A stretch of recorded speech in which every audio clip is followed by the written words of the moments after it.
मेरा मन कहता है कि हमारे बच्चे नहीं होंगे। तो फिर हम क्यों जा रहे हैं मुकेश? तसल्ली हो जाएगी।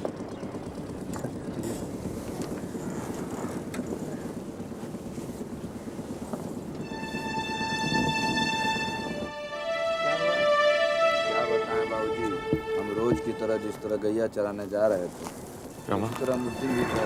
तुम यहीं रुको, मैं देख कर आता हूँ। नहीं, मैं भी चलूंगी। You stay here, तुम देख नहीं पाओगी। जरूरी थोड़ी है कि हमारे अजय और मीता होंगे।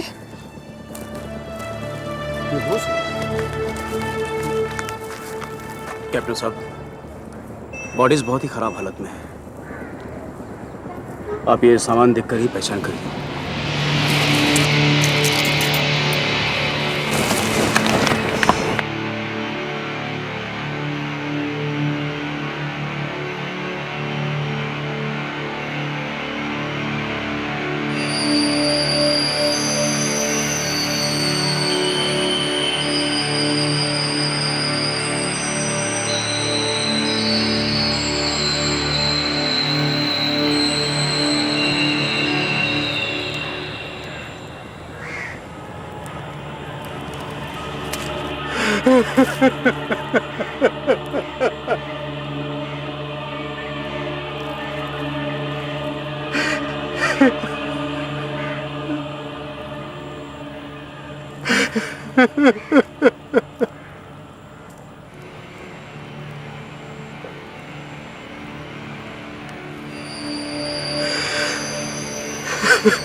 लाशों को पहली बार शाम को घर लौटते वक्त एक ग्वाले धनीराम ने देखा था। उसने उसी रात पुलिस को खबर कर दी। मीता के बदन पर चाकू के 4 घाव थे और अजय के शरीर पर 20। लाशें बुरी तरह सड़ चुकी थीं।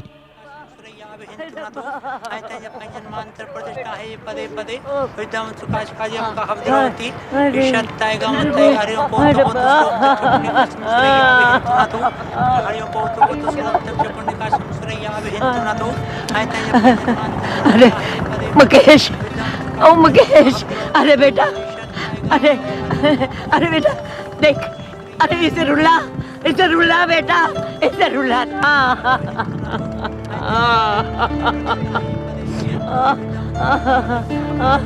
आय रब्बा,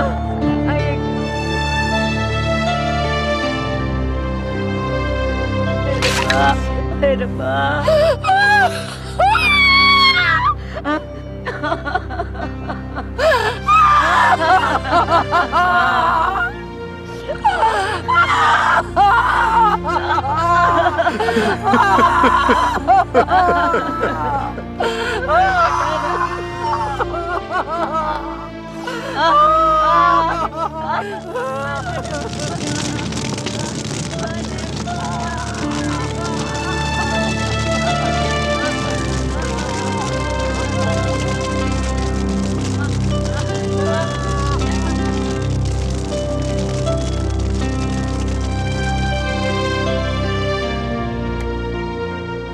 लाला और राणा दिल्ली में बेखौफ घूम रहे थे, जबकि पुलिस को उनके बारे में कोई जानकारी नहीं थी। पुलिस को पहला सुराग मिला एक लावारिस फिएट, जिसके दरवाजों के टूटे हैंडल्स ने शातिर लाला की ओर इशारा किया। लाला बंबई में इसी तरह की वारदात करने के लिए बदनाम था। खतरा बढ़ते देख लाला और राणा दिल्ली छोड़कर आगरा भाग निकले और छोटे सस्ते होटलों में फर्जी दस्तखत करके रहने लगे। इधर पुलिस ने अपनी सर्च टीम्स राजस्थान, पश्चिम बंगाल और तमिलनाडु भेज दी। दिल्ली में उनकी गिरफ्तारी की मांग बढ़ रही थी। अजय के स्कूल के 200 स्टूडेंट्स और दिल्ली यूनिवर्सिटी के 1000 छात्रों ने अलग अलग प्रदर्शन किए। पुलिस ने लाला और राणा की जानकारी देने वाले के लिए इनामी रकम बढ़ाकर 50,000 रुपए कर दी। अखबार नहीं पढ़ रहा तू? सारे देश में हमारे नाम का हल्ला कटा हुआ है। वही तो मैं कह रहा हूँ, यहाँ से बाहर निकलना खतरनाक है। यहीं रहे तो बेहतर होगा। और क्या गारंटी है मद्रास में जाने के बाद सेफ रहेंगे? मद्रास में मैंने सारी सेटिंग कर ली है, बंदे हैं वहाँ पर अपने, कोई चिंता की बात नहीं। कुछ दिन वहाँ दब के रहेंगे, उसके बाद निकल लेंगे वहाँ से। अरे वो गाड़ी आ रही, स्पीड कम होते चल रही, चल भाई।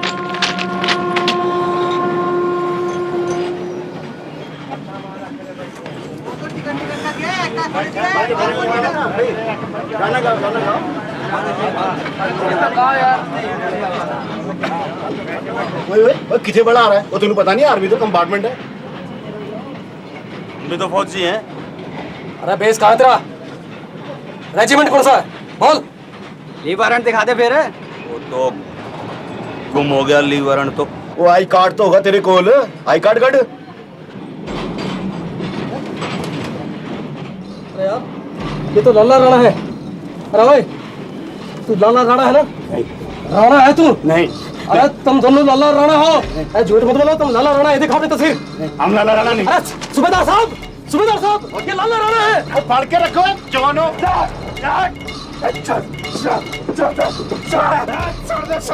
देख लो एक एक को। अरे भाई मत मारो उसको। अरे मत मारो उसको, ये मेरा छोटा भाई है। थोड़ा ढीला है।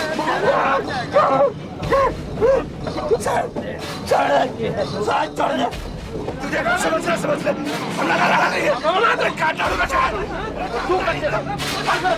काट डालूंगा जानते नहीं मुझे।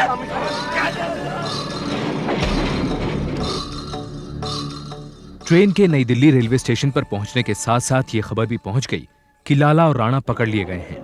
स्टेशन पर सैकड़ों लोग जमा हो गए। तनावपूर्ण माहौल को संभालने के लिए वहां भारी तादाद में पुलिस भी मौजूद थी। बहुत नानुकुर के बाद लाला और राणा ने अपनी असली पहचान कबूल की, मगर मेट्रोपॉलिटन मजिस्ट्रेट के सामने आइडेंटिफिकेशन परेड में शामिल होने से इनकार कर दिया, जिस पर उन्हें पुलिस रिमांड में भेज दिया गया। क्यों रे, तू बयान देना चाहता है?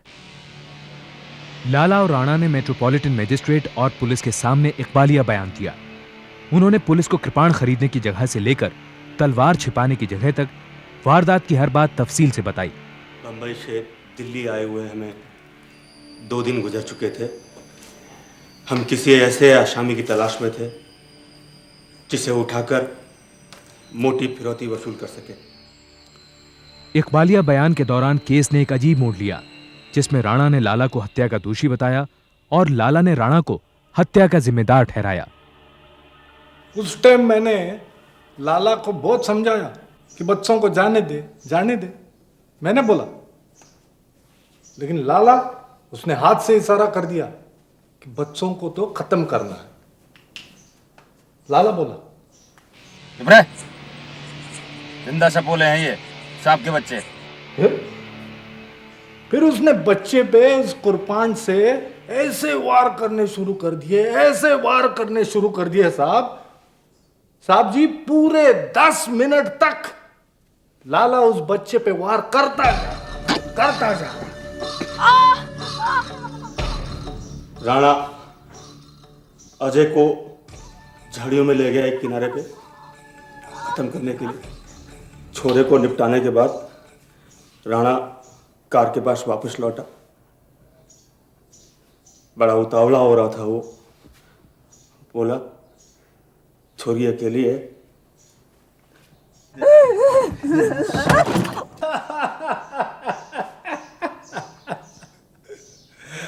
नहीं साहब, नहीं, लाला ने खुद करने के बाद मुझसे कहा कि जा लड़की के साथ। समझ गया ना साहब? मैंने कहा, लाला ये छोटी सी गाड़ी के पिछली सीट में मैं फिट नहीं हो पाऊंगा, है? क्या वजह है ना, मैं उससे लंबा हूं जी। अब जब हम उसे अजय की लाश वाली जगह पे ले जाने लगे ना, तो लड़की के हाथ वो गाड़ी में जो तलवार थी ना वो आ गई। उसने लाला के सर पे वार कर दिया, यूं। लाला गर्म हो गया जी, उसने तलवार खींच ली और लड़की के गर्दन पे मार दी। होश ठिकाने आया तो देखा कि तलवार राणा के हाथ में है और वो दफा था चोरी पे वार कर रहा।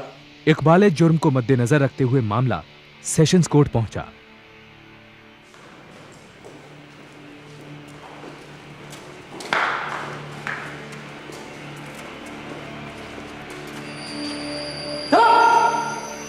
जज के सामने लाला और राणा ने दावा किया कि पुलिस ने उन्हें मारपीट कर जबरदस्ती गुनाह कबूल करवाया था। इस आधार पर उन्होंने आरोपों को झूठा बताया और खुद को बेगुनाह। तुम्हारे खिलाफ यह आरोप है कि तुम दोनों ने 2 सितंबर 1982 को मीता छाबड़ा के साथ अपर रिज रोड पर बलात्कार किया। तुम्हारा क्या कहना है? झूठा है, झूठा है साहब जी। मैंने तो ये लड़की को जिंदगी में नहीं देखा। तुम्हारे खिलाफ यह भी आरोप है कि तुमने अजय और मीता छाबड़ा का खून किया है। वो गलत है साहब जी, गलत है।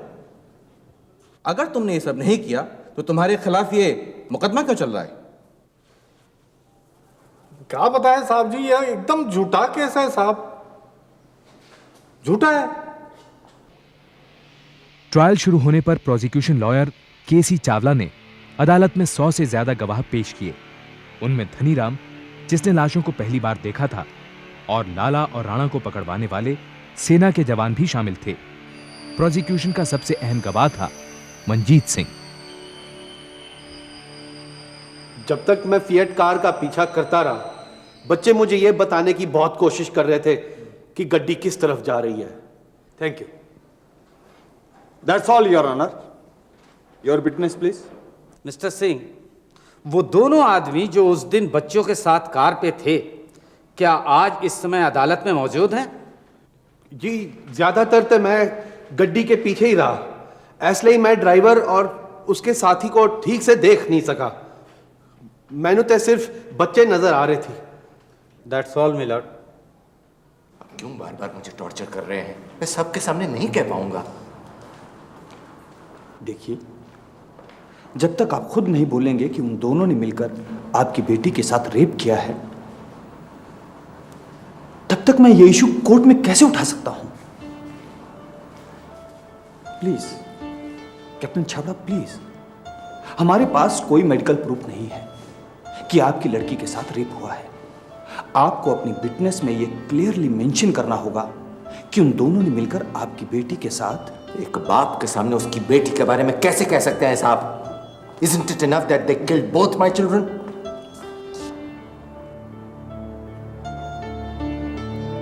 ये ठीक कह रहे हैं मुकेश। तुम सब कुछ बताओ कोर्ट को। I want to see them hanged. Captain Chhabra, 2 सितंबर 1982 को क्या हुआ था? वो शनिवार का दिन था। मैं ऑफिस से घर पहुंचा ही था जब मुझे मीता और अजय ऑल इंडिया रेडियो जाने के लिए तैयार मिले। हमारी कोई बातचीत हो उससे पहले वो लोग घर से निकल चुके। कैप्टन छाबड़ा के लिए बयान देना मानो उन सारे दर्दनाक वाकयों को फिर से कुरेदना था। उन्हें अदालत को मीता के घृणित बलात्कार के बारे में बताना पड़ा ताकि हत्या की वजह साबित हो सके। अपने बच्चों को उनके कपड़ों से पहचाना। घर से निकलते वक्त मीता ने जो जूतियां पहनी थी वो मुझे अच्छी तरह से याद है। उसकी डेड बॉडी के पास वही जूतियां नजर आई थी। इसके अलावा आपने और क्या नोटिस किया था? उसके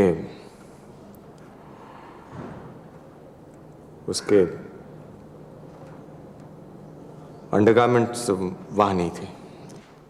मतलब आपकी लड़की किस हालत में थी? उसकी हालत से साफ पता लग रहा था कि उसके साथ रेप किया गया। She had been raped.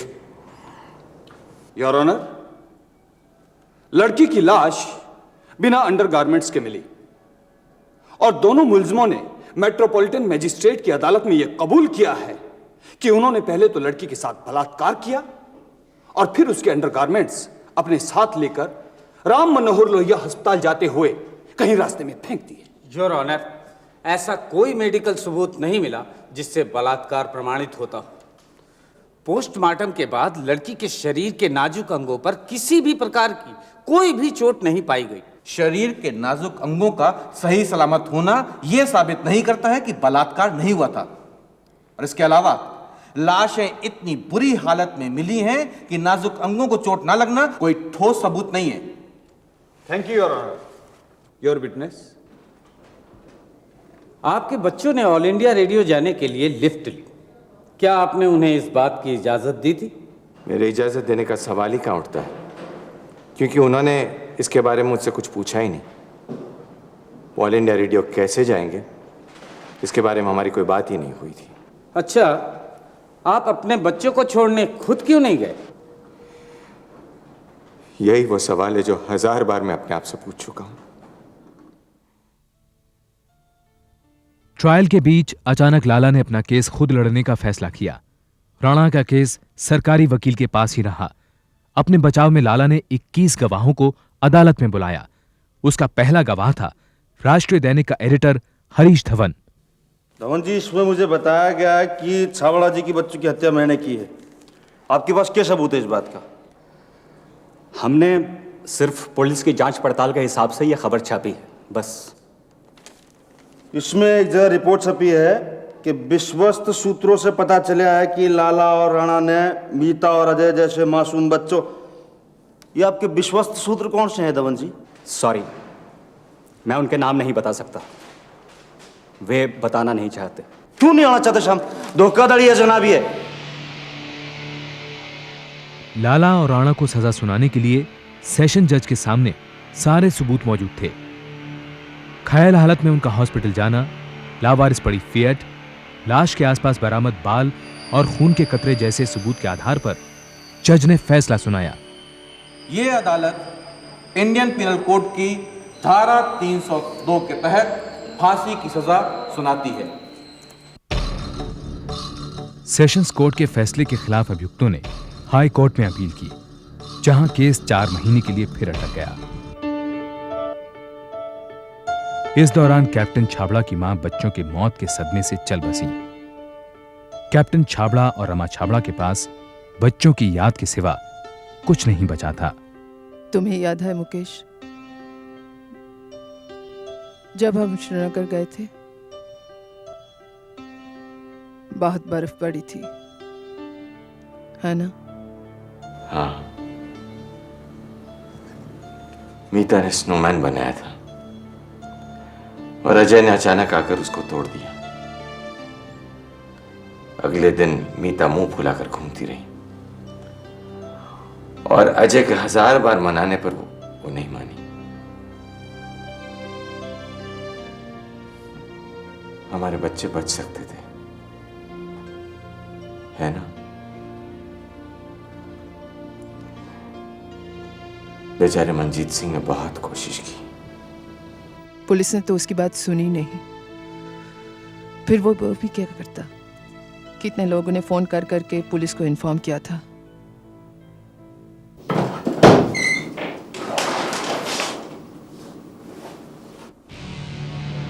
अंदर कैसे आ गया? हिम्मत कैसे हुई आपकी यहाँ आने की? आई एम सॉरी कैप्टन साहब। आप लोग अपने आप को समझते क्या हैं? दरअसल मैं आपसे ये कहने के लिए आया था कि हमारे बच्चों को मरे हुए आज 1 साल हो गया और उनके कातिल अभी तक जिंदा हैं। 1 पूरा साल हो गया है और हम अदालतों के चक्कर काट रहे हैं। ये देख रहे हैं? ये है अजय की कॉपी। होमवर्क आधा छोड़कर गया है वो। इतना सा तो था वो दोनों हार्डकोर क्रिमिनल्स। फिर भी मेरे बच्चे ने मुकाबला किया।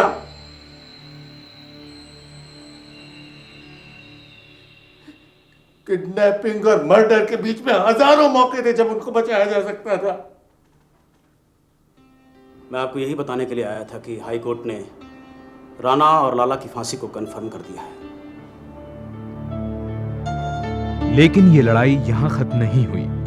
हाई कोर्ट के फैसले के खिलाफ लाला और राणा ने सुप्रीम कोर्ट में अपील दायर की। योर ऑनर, क्या हम जनता तक ये संदेश पहुंचाना चाहते हैं कि सोसाइटी अब इंसानों के लिए सेफ नहीं है? जी नहीं योर ऑनर। सुप्रीम कोर्ट में चल रही बहस के 2 पहलू थे। प्रोसिक्यूशन के अनुसार मेट्रोपॉलिटन मजिस्ट्रेट को दिया गया बयान दोनों अभियुक्तों को सजा दिलाने के लिए काफी था। डिफेंस का दावा था कि बयान दबाव में आकर दिया गया था। पुलिस रिमांड में दी जाने वाली 3rd डिग्री टॉर्चर के बारे में तो मेरे काबिल दोस्त को मालूम ही होगा। ऐसा टॉर्चर जिसके सामने हारकर कोई भी इंसान एक क्या 1000 मर्डर का इल्जाम अपने ऊपर ले सकता है। कहीं लर्नर डिफेंस लॉयर अदालत को 3rd डिग्री टॉर्चर पर लेक्चर देने की कोशिश तो नहीं कर रहे हैं? नहीं योर ऑनर। लेकिन जज के अनुसार उनके सामने ऐसे सबूत मौजूद थे जिससे इकबालिया बयान की पुष्टि हो रही थी। कोर्ट का मानना था कि समाज में अमन चैन बरकरार रखने के लिए जसबीर सिंह उर्फ लाला और कुलदीप सिंह उर्फ राणा जैसे दरिंदों का सफाया जरूरी था। 5 नवंबर 1986 को सुप्रीम कोर्ट जज ने माफी की अपील ठुकराते हुए लाला और राणा की फांसी की सजा बरकरार रखी। 20 दिसंबर 1986 को मीता और अजय छाबड़ा की हत्या के 4 साल बाद लाला और राणा को उनके किए की सजा मिली। सुप्रीम कोर्ट की स्पेशल परमिशन से रमा और कैप्टन छाबड़ा ने उन्हें अपनी आंखों के सामने फांसी पर चढ़ते देखा।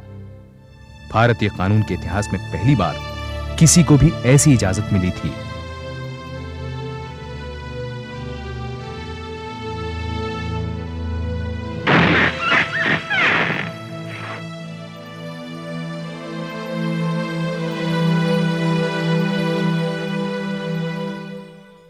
लाला और राणा की फांसी के महीने भर बाद भारत सरकार ने कैप्टन छाबड़ा को एक खास ओहदे पर 4 साल के लिए विदेश भेज दिया।